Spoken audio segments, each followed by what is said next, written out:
Okay. Show me.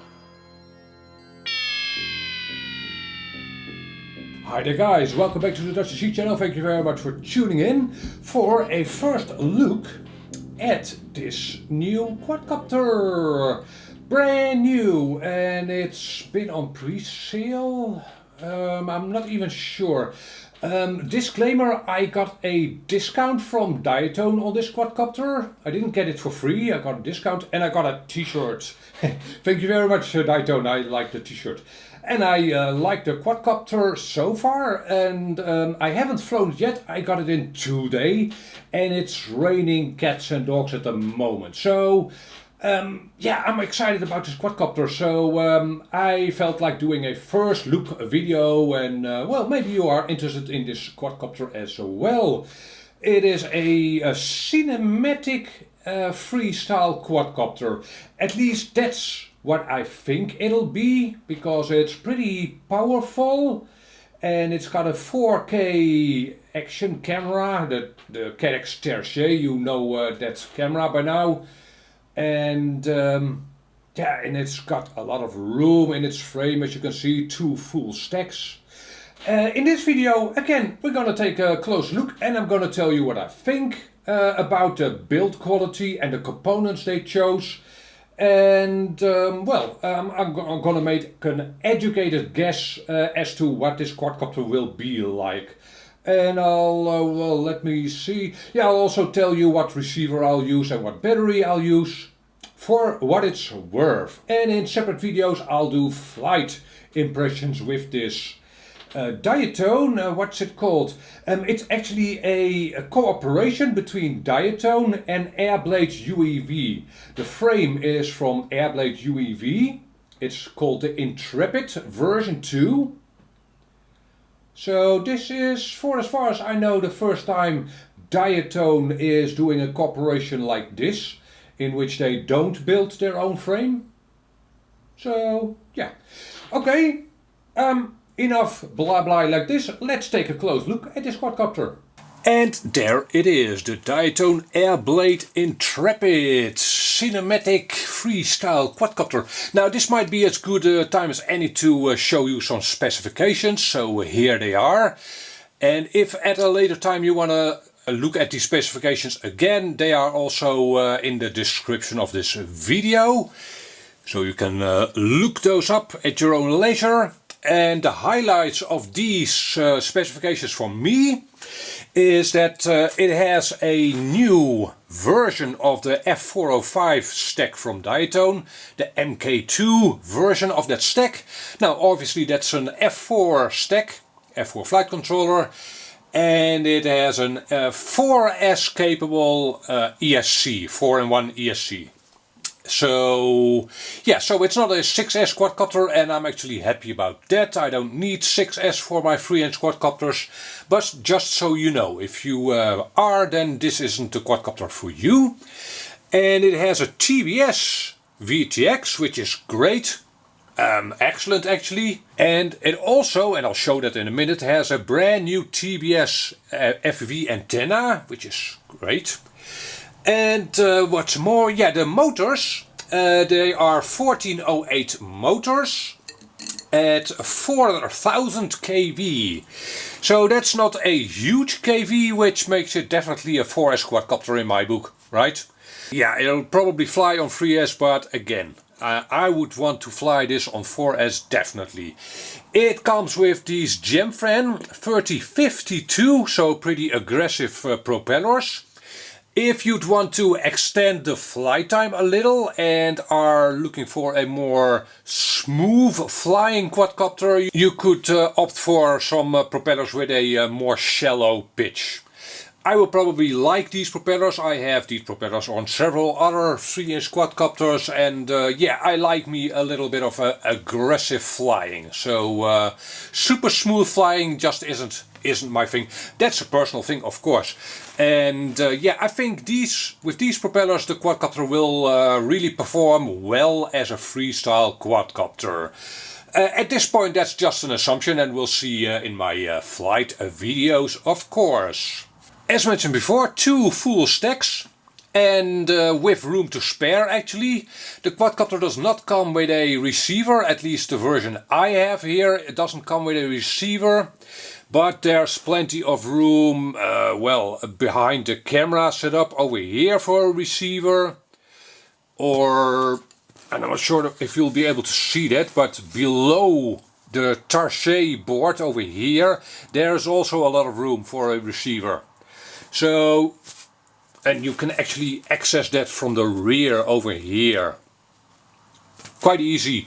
I will be taking off the top plate for screws to gain better access to place the receiver, but again, there's more than enough room for your receiver. Oh, by the way, the quad did not come with the Gemfan propellers in these colors. It came with transparent propellers. I'll show you in a minute what came with the quadcopter. Okay, at the front we obviously see, well, one of the stars of this show, the Caddx Tarsier, whatever, a 4K camera. Basically two cameras in one, right? It's a 4K recorder and a Caddx Ratel FPV camera.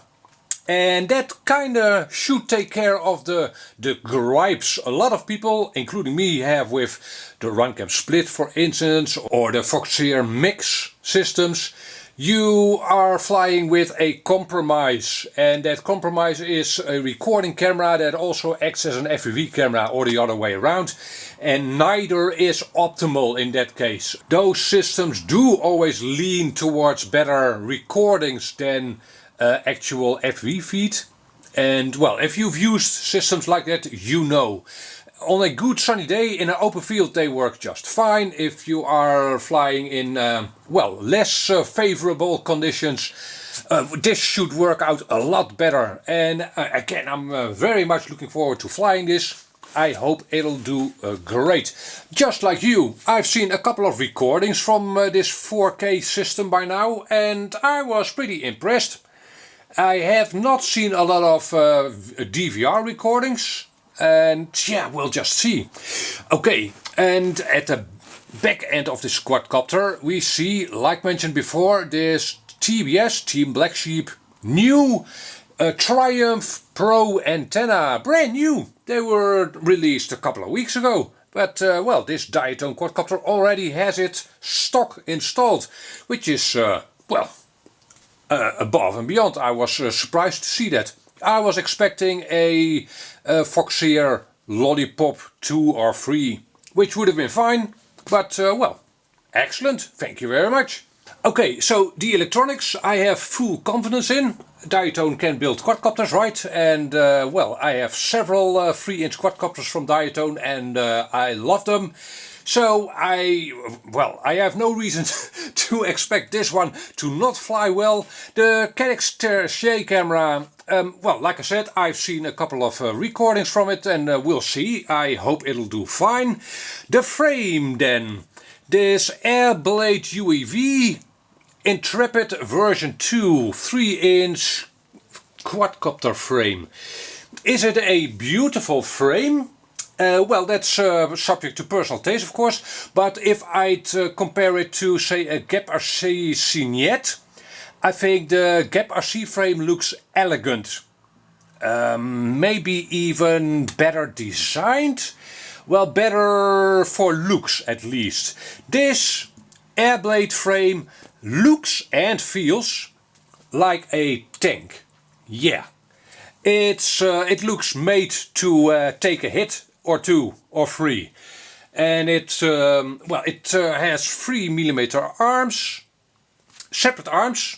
I'll show that in a minute. So there is, yeah, those are pretty stiff. This camera cage thing looks and is very stiff. It also, and you will have noticed that, it also accommodates an action camera, which you, if you'd want to. Maybe in a year's time you are fed up with this system and you want to run an external camera, or you want 2 recordings, whatever. This frame allows you to add an action camera. And obviously there are slots for a strap in the frame for that. Now one thing you might have noticed is that there isn't a bar an aluminium riser over here. And the quad did come with that. Here, let me show you a picture. This is what the quadcopter came like. And with that bar installed, you can't angle the camera up a whole lot to a maximum of approximately 20 degrees, I think. And that's basically a feature. I've asked Diatone about that and they say, yeah, we supply that bar with the frame, even though it's not needed. Maybe again in a while you will replace this camera with a smaller, different one, and well, you can reinstall that bar. So Diatone shipped the quadcopter with that bar, but without the bar this is more than rigid enough. And yeah, this is simply a slightly bigger camera, of course, with the two lenses, so the bar would get in the way. I have mine set at approximately 35 degrees, by the way. Alright, here is a look at the bottom of the frame.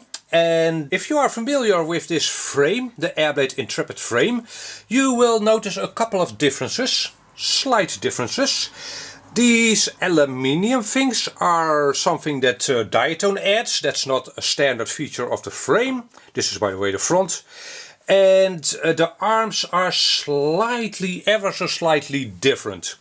Now, like I mentioned before, this frame sports separate arms, however not 4 but 2. So this bar, if you will, over here and this bar over here are one pieces. So if you break this arm, you will be replacing this entire bar.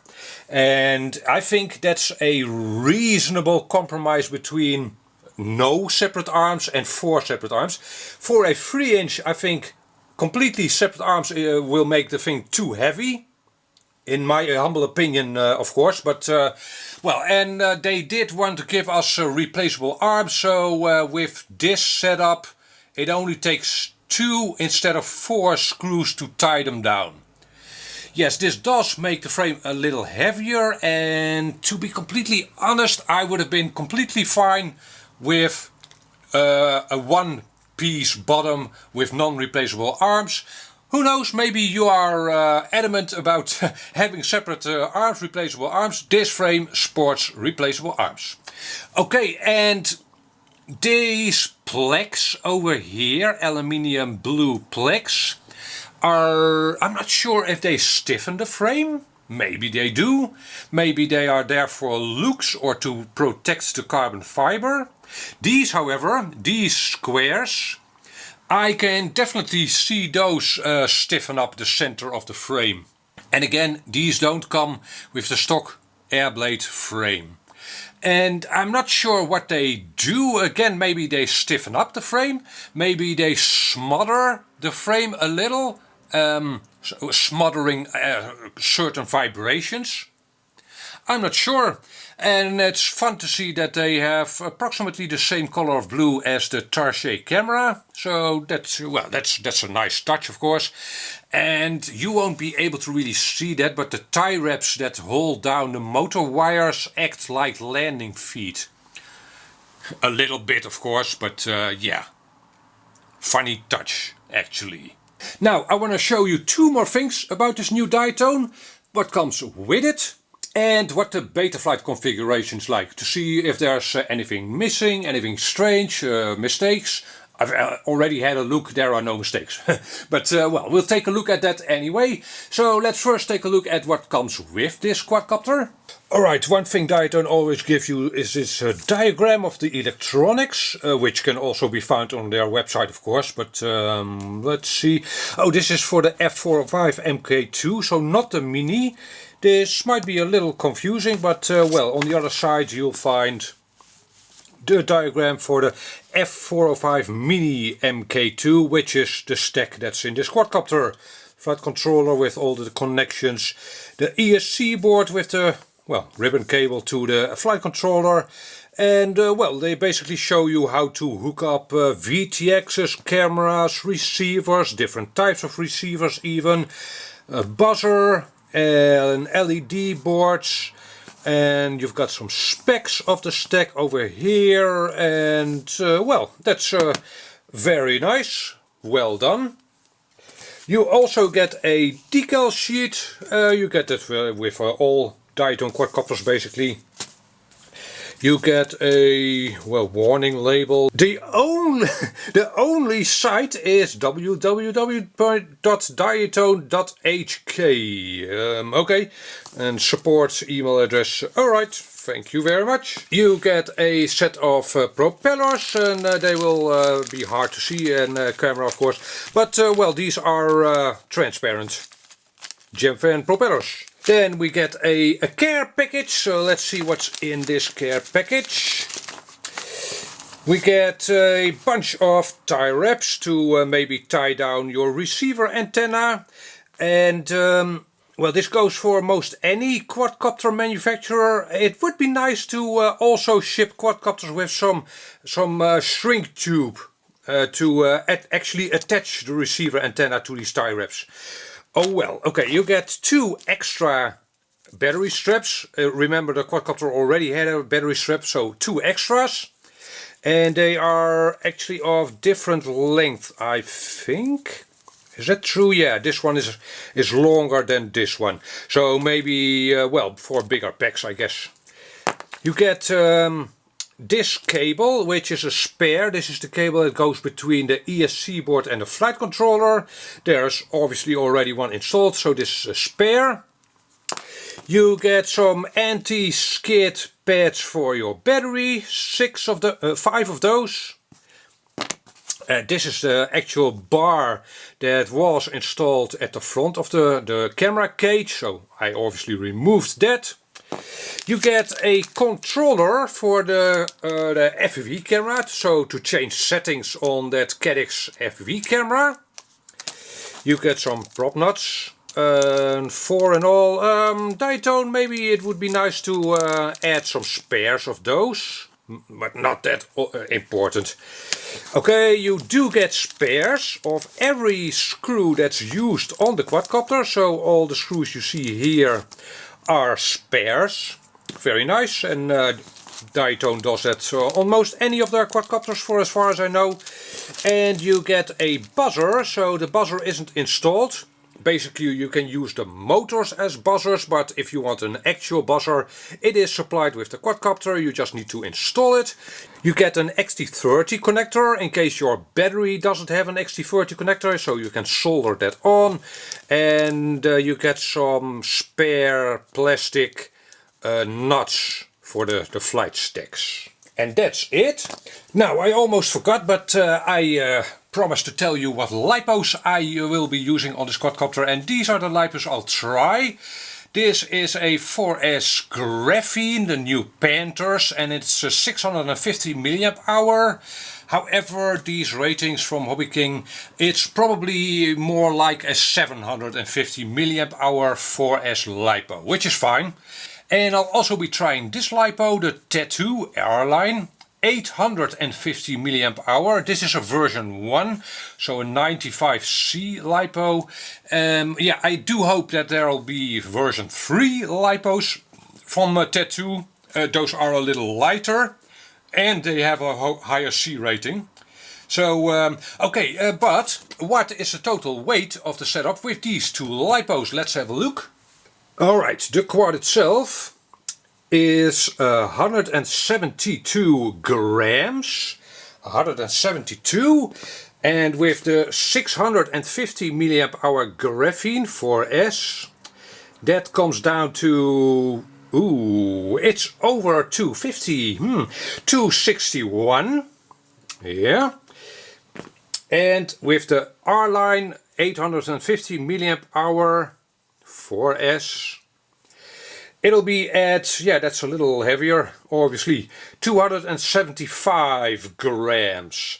And I probably won't be flying the quadcopter myself on this small lipo, but this is a Tattoo, not an R-Line, 650 mAh 4S 75C. In my mind, a little bit too light or too low a C rating for this quad, but let's see what the weight comes down to with that one. Yeah, 241 grams.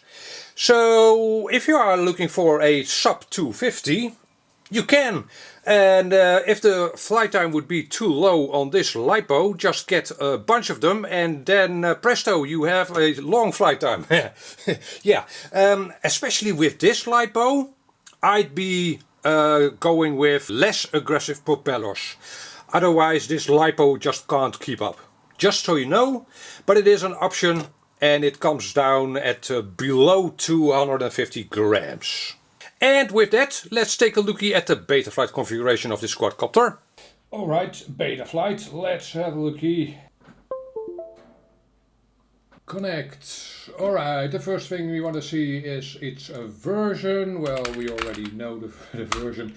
3.5.1, which is not the latest Betaflight version. Betaflight release. That's, well, mid to end last year, 2018. It is a very stable release, and I guess they started development of this flight stack in 2018, right? Which is the reason why they don't use Betaflight 4 for their current quadcopters. Can you flash Betaflight 4 onto this quadcopter? Yes, of course. In my flights, however, I will be testing it completely stock, like you will receive it, so with this Betaflight firmware. Alright. Port setup. Okay, UART1 is used for the receiver, S-Bus receiver, and UART3 is used for smart audio, for the included VTX from TBS, of course. And UART6 is spare, so you could use that for telemetry, for instance, if you'd want to, right? I will probably be using an XM Plus receiver, so I won't be using telemetry. Configuration, alright, D-Shock 600, the prop rotation is default, so inwards, and idle percentage is at 3, that's low, but we'll see if that works out. Okay, they do have the accelerometer engaged, I won't be using that, but well, okay, this is stock. Gyro loop of 8K and a pivot loop of 4K, and the processor load is 6% at this moment, 7%. So you could definitely go to 8K if you'd want. Yeah, I'll do that, why not? Okay, arming angle is at 180, so if you crash your quadcopter and it's upside down, you can actually arm it for turtle mode. Quadcopter name has been set to Diatone. Okay, the receiver, like I mentioned before, is already set to S-Bus. Air mode is engaged, OSD, anti-gravity and dynamic filter, and telemetry is not engaged. And okay, they are not using at this moment the motors as beacons. This is all stock for the rest of it. Okay, save and close. Alright. Power and battery is probably mostly stock, and I'll leave that as is for now. Pit setup, let me see. This does actually look a little different than stock. Yeah. I-10 Relax is set to gyro. This looks like a freestyle setup. Filters. Okay, yeah, okay. A 300 Hz cutoff, low pass 2, that's higher than stock. So, okay, that probably makes sense for a 3-inch for a small quadcopter. Alright, receiver, yeah. Okay, I'm not sure if this RC smoothing is stock. Might have been changed for freestyle flying. Okay, modes. Okay, only the arm mode has been set, so you'll have to add flight modes to your liking. And yeah, nothing set at all, only an arming switch. Alright, motors, yeah, nothing. OSD, pretty basic. And I'll add, for instance, a crosshair. I will remove a couple of things. MAH draw, for instance, I'll remove that. Craft name, I'll move that to over here. fly minutes, yeah, okay, and your VTX settings over here, your channel and band, and over here you see the cell voltage and the Lipo voltage. Okay, I'll remove the Lipo voltage. I only want to know the cell voltage, and I want to know the amp draw. Where's the amp draw? There, current draw, and I'll move that like over here. And that's it. That's basically, well, most times I don't have the channel and band of my VTX in my OSD, but oh well. That's what I fly my quadcopters like, and in fact this VTX channel up, gone. Okay, save, and the quad does not have an LED board, so there's no LEDs to set up. Black box, yes, this does have an 16 megabytes of flash memory, which is very much appreciated, and it's at 1 kilohertz. Alright, and that's it. Yeah, nothing out of the ordinary, I'd say. Pretty default stuff. And that also concludes my first look at this Diatone Airblade Intrepid version 2 with Tarsier camera. I hope this was informative. If you are left with questions, hit me up a comment down below, and I'll try and have some flight footage online in a couple of days as well. Catch you on the next video. Bye bye.